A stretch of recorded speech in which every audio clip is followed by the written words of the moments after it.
সমৃদ্ধ করব। কিন্তু আমার মতে যে শুধুমাত্র পণ্য বয়কট করেই হবে না, তাদের দেওয়া যে জীবন ব্যবস্থা, সেই জীবন ব্যবস্থাকেও বয়কট করতে হবে। সৌদি আরবের মতন এত বড় একটা মুসলিম কান্ট্রিও এই হামলার বিরুদ্ধে কিচ্ছু বলছে না, একদম নিশ্চুপ।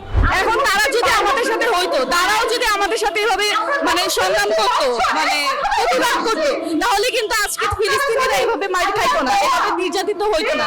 আসলে আপনি হয়তো গণমাধ্যমগুলো দেখলে বুঝতে পারবেন যে মুসলিম রাষ্ট্রগুলোর উপর আসলে কি হচ্ছে।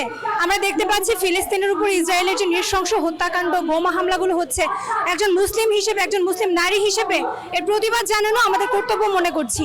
আর আমরা জাতিসংঘ এবং বিভিন্ন শক্তিধর রাষ্ট্রগুলোর কাছে জবাব চাচ্ছি যে আসলে মুসলিমদের উপরে যখন হামলাগুলো হয় তারা কেন নীরবতা পালনটা করে। আসলে ফিলিস্তিনে অনেক অনেক মেয়েরা ধর্ষণ হচ্ছে, নির্যাতিত হচ্ছে, ওইখানে তো আমিও থাকতে পারতাম।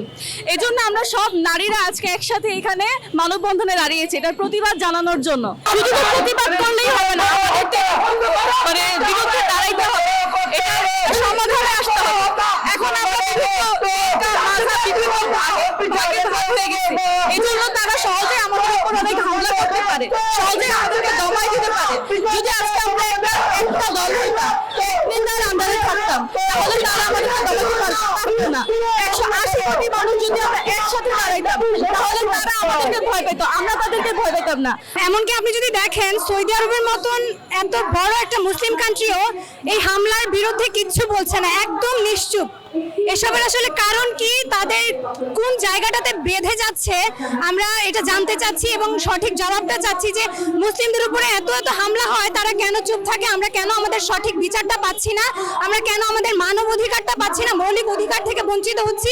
এত এত মানুষ তারা হচ্ছে ঘর ছাড়া হচ্ছে, যাযাবরের মতো এখন তারা জীবন যাপন করছে।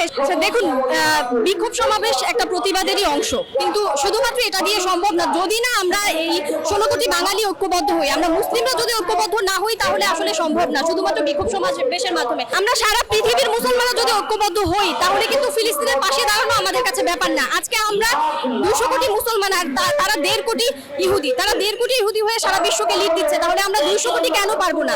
আজকে আমাদেরকে সেই ঐক্যবদ্ধ হতে হবে। আজকে আমরা হিজবুত তাওহীদ এই বিগত 30 বছর ধরে এটাই ডাক দিচ্ছি যে আসেন আমরা ঐক্যবদ্ধ হই। ঐক্যের যে শক্তি, এটা কিন্তু আল্লাহ কোরআনেও বলে দিয়েছেন যে ঐক্যবদ্ধ হতে হবে। তো সেই ঐক্যের জন্যই আমরা হিজবুত তাওহীদ ডাক দিচ্ছি।